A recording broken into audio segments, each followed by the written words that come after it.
अस्सलाम वालेकुम भाइयों, क्या हाल है? खैर ठीक है माशाल्लाह भाई। मोटरसाइकिल की मंडी शुरू कर ली है, बड़ा रश है, कम गर्म खल है, सौदे भाई जारी खले खरीदो फरोख्त आवाम करनी पई है। मंडी ने अंदर खले तो को माहौल देख लेने ठीक है। देखा माहौल लिखा है तो चेक कराए तो कमेंट दसाए देखा मजा करना पे या ना। ठीक है, ये देखो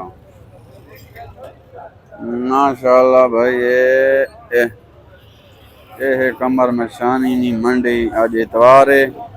मोटरसाइकिल भाई इतने खलन के कोई अंदाजा को नहीं। ये देखो ठीक है, आवाम भाई खरीदो फरोख्त करने के लिए। ये ये देखो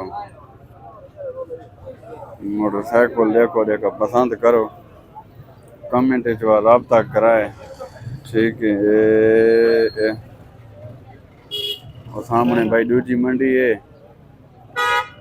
ये सारा आज रश लगा खल है भाई मंडी ना।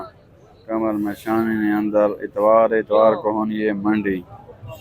ठीक है, संडे न दिन है और संडे ने दिन को मंडी शुरू हो गई है।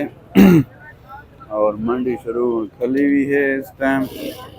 मैं को थोड़ा जा व्लॉग बना के दिखला चा, मजीद वीडियो हो रही बनसा आसा इंशाल्लाह।